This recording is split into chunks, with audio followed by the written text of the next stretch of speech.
Hi friends welcome to कनिकायल channel. இன்றைக்கி நம்ம சேனலில் ரவா தோசை எப்படி செய்து பார்க்கலாம். அதுக்கு வந்து நான் ஒரு 2 ஆனியனு சின்ன சின்னதாக பொடிசாக கட் பண்ணி வச்சுருக்கேன். பச்சை மிளகா கொத்தமல்லி ரெண்டும் சேர்த்து கட் பண்ணி வச்சுருக்கேன்.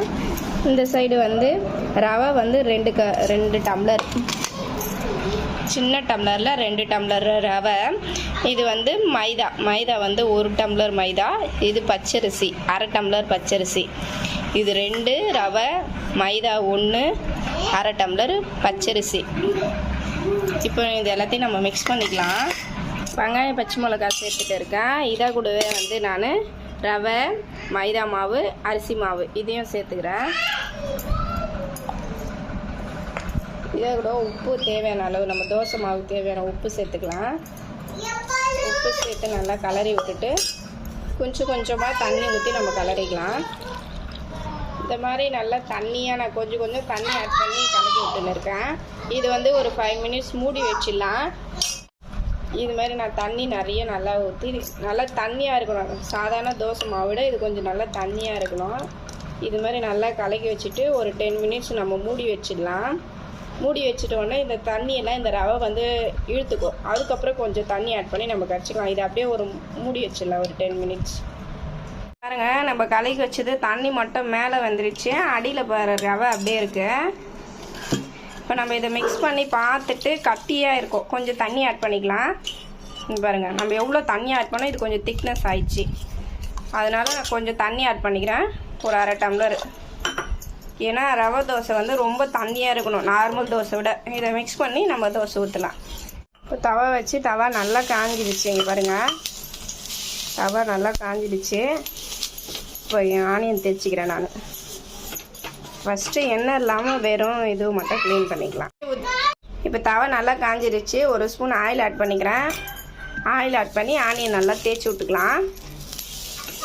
தடவிட்டு நம்ம இப்போ இந்த கரைச்சி வச்சுருக்க மாவை ஆட் பண்ணிக்கலாம்.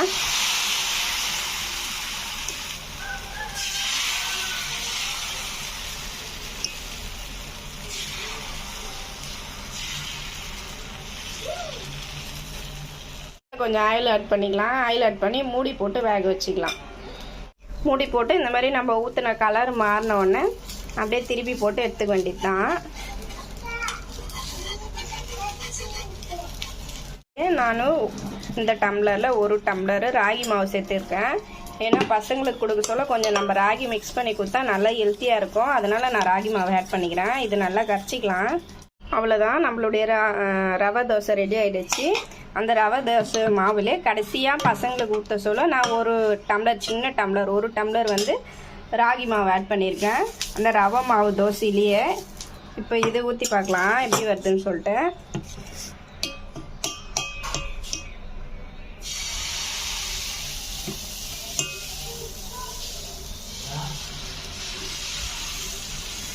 இப்போ இது வந்து நார்மல் தோசை ஊற்றுற மாதிரியே நல்லா இருக்குது.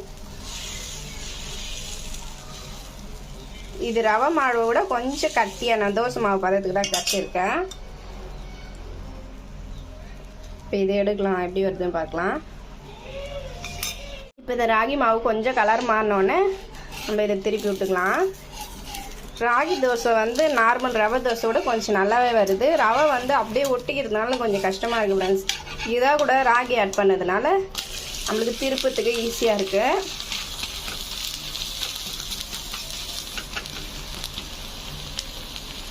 திருப்பி போட்டு எடுத்துக்கலாம். நம்ம திருப்பிக்கலாம் ஃப்ரெண்ட்ஸ். வெந்துடுச்சு, ஒரு 5 நிமிஷம் ஆகிட்டு இருக்கும். இங்கே பாருங்கள், கலர் நல்லா சேஞ்ச் ஆகிடுச்சு. நம்ம இதை எடுத்துக்கலாம். அவ்வளோதான், நம்மளுடைய ராகி தோசை ரெடி. அதே மாவில் 2 வெரைட்டி செஞ்சுருக்கேன். இது வந்து ரவை தோசை. அதே ரவை மாவில் கொஞ்சம் ராகி மாவு ஆட் பண்ணி ராகி தோசை செஞ்சேன். ரவை தோசை விட ராகி தோசை நல்லா ஈஸியாக இருக்குது நம்மளுக்கு தோசை ஊற்றுறதுக்கு. ரவை வந்து கொஞ்சம் பார்த்து பொறுமையாக ஊற்றணும், தவாலே ஒட்டி இது எடுக்கிறதுக்கு கொஞ்சம் கஷ்டமாக இருக்குது. ஆனால் ராகி தோசை வந்து நல்லா ஈஸியாக இருக்குது ஃப்ரெண்ட்ஸ். அவ்வளோதான், நீங்களும் ட்ரை பண்ணி பாருங்கள். பிடிச்சிருந்தா சப்போர்ட் பண்ணுங்கள். தேங்க்யூ.